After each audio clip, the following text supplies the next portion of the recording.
Jansen Harris reporting for the Just Good Network, joined by Sean Fowler. This segment is brought to you by Your Future Media. For all media purposes, hit up Your Future Media. Like, comment, subscribe to us below as well if you like the video. The Clippers made a big move. They signed Kawhi Leonard. Kawhi Leonard finally committed.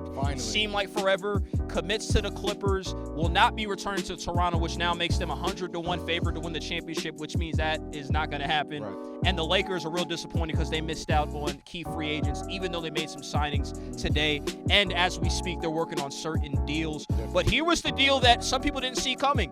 Paul George. Historical deal. 5 first-round picks. Yes, 5 first-round picks. Shea Alexander, good young point guard, and Danilo Gallinari as well. Sean, how do you feel about these deals and the Kawhi Leonard signing? But let's start on the deals first. How do you feel about the Paul George trade? Well, definitely for the Los Angeles Clippers, they're now a championship contender. You know, we've seen what they did last year against the Golden State Warriors. Went to 6 games, competed, came back from that 31-point deficit that they had in the second half, ended up beating the Golden State Warriors. So we've seen his potential. If Kawhi Leonard went to the Clippers without Paul George, you're like, you know what, this team might not necessarily be a title contender, but they can make some noise in the playoffs if Kawhi Leonard went there by himself. But now you get a PG-13, who's arguably a top 10 player, one of the best perimeter defenders as well in the NBA.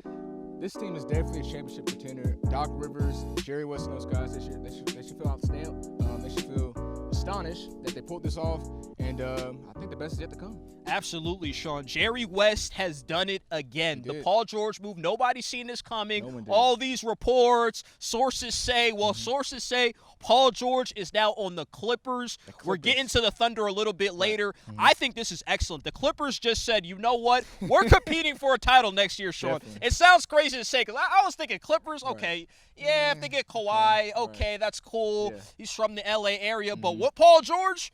Now they're the favorites to win the championship. I love the aggressive favorites. Yes, the favorites. Vegas said it too. We don't have to go on Vegas. I'm just looking on paper. They're the favorites, and we'll debate it a little bit later on.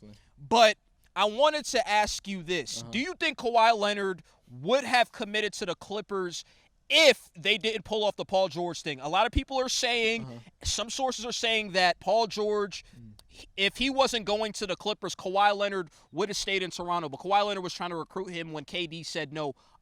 Reports are saying that. Do you think that's true? Well, I think it was a lot of sources originally saying that basically the Clippers, we didn't see this Paul George trade coming. So it was either between the Lakers or Toronto. So seeing that Paul George ends up on the Clippers and also Kawhi Leonard, I think obviously it had to be some type of interaction last night. I'm hearing sources that Paul George and Kawhi Leonard had spoke last night, so I think it's definitely, if Paul George wasn't there, the Clippers are basically, thanks for the opportunity, but I'll go play with the Lakers or go back to Toronto. So I definitely think if Paul George wasn't there, he wasn't going to play for the Clippers. Because I'm seeing this, Toronto, they had a deal on the table to get both Westbrook and Paul George, but they didn't want to pull the trigger on that.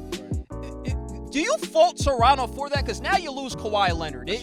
Was that a bad move for them not trying to work that deal out? You know what? I don't think it's a bad move because we've seen they won the championship with Pascal Siakam, and I understand that Kawhi Leonard was there. He played a huge part. He's the best player on that team. Yeah. But think about it as well. Toronto didn't necessarily know 100% that they weren't going to have Kawhi Leonard coming into this offseason. So for them, it's like, you know what? I understand Russell Westbrook and Paul George, but that's essentially Oklahoma City, OKC's team. We don't necessarily want to trade a young star as we see in Siakam and everything like that, and just basically end up trading for the Thunder's best group of players. So, I don't fault them for that because they show loyalty for Toronto, and I understand a lot of people say, loyalty, they traded DeMar DeRozan, but it's a difference between you being there for about 8 to 9 years and not getting over the hump, rather than you just sort of getting there a few years ago. We've seen what he did in this postseason, especially in the finals as well, having some good games against Golden State and not trading him away. So I applaud the Toronto Raptors for doing that. I mean, they didn't necessarily know 100% that Kawhi Leonard would be leaving, so.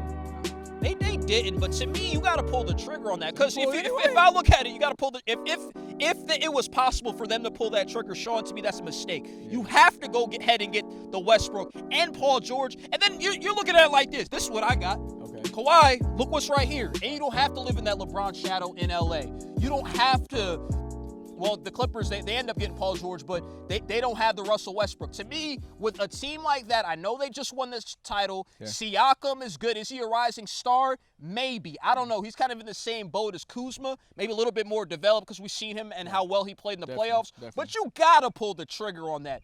And one thing I have to bring up because remember the Knicks, and I'm bringing them up in context of saying this, they canceled a meeting with Kawhi Leonard in order to get maybe other free agents. Exactly. Think about the cap room they had, $70 million. Maybe they could have pulled off that trade to bring in Paul George, and then maybe that could have been a difference for them as well. That's a mistake on the Knicks' part, too. You know, Kawhi Leonard probably did. He probably had his laugh and saying, the Knicks? No, thank you. I'm just going to go ahead and go to L.A. because we heard reports years ago he wanted to play in L.A. He's from there. So maybe on the low, Kawhi Leonard said, I'm not even going to entertain the Knicks because there's no pieces. Remember, Kawhi Leonard wanted some at least viable pieces there. I understand you have a Julius Randle. We'll talk about them a little later, but Kawhi Leonard could have turned them down as well. So absolutely, I'm just saying on the Knicks part. I'm not saying that they had. I'm not saying the Knicks were the favorites and he should have went to the Knicks. Do what you want to do, and the Clippers ultimately was his decision, and it looks like the best decision was made. Obviously, he has Paul George, but I'm just saying if you're the Knicks, at least put yourself in that position. At least apply for the dang job because you might get the job. That's an L for them. And to me, an L for Toronto, and the Lakers take an L too. Let's talk about that aspect of it. The free eight, they were waiting on Kawhi's decision to sign with the Lakers, and it ultimately probably came down to not wanting to be a part of the LeBron fiasco and Anthony Davis, and him, I guess, has a close relationship with Paul George. I didn't know they were friends at all, but Kawhi, he moves quiet, and it works. He makes his moves silently. So definitely a loss for the Lakers and a loss for Toronto because there were certain free agents, maybe D'Angelo Russell could have been a Laker if they weren't focusing so much on Kawhi Leonard. That's true. And I'll just say this real quick as far as Los Angeles Lakers. I don't think it's too much of a loss because it was already one thing to get Anthony Davis. I remember we went into this offseason saying we didn't get Anthony Davis. Lakers fan, that's what I'm saying. The Los Angeles Lakers didn't get Anthony Davis during the season. Can I be a Lakers fan too? I gotta jump on. It's a contract. We'll talk about it after. No, okay.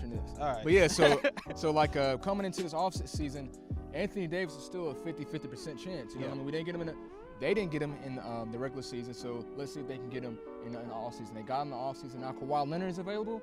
That's sort of wow. I get two wishes. So and then they didn't get Kawhi Leonard, but breaking news, they got DeMarcus Cousins. So I think actually, and Danny Green as well. So I don't think Rajon Rondo. Rajon Rondo's still there as well. And JaVale McGee. JaVale McGee, KCP, re-signed them as well. So I don't think it's so much.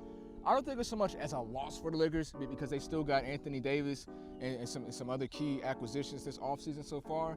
But it just your wish wasn't granted, but you got one wish. Okay. Anthony Davis. But it comes down to it. The Clippers are the big winners, acquiring two superstars, Paul George and Kawhi Leonard. If you like this, like the video, share the content, do all that good stuff. Comment and tell us how dumb or good we sound. I'm Jansen Harris with the Just Good Network, joined by Sean Fowler.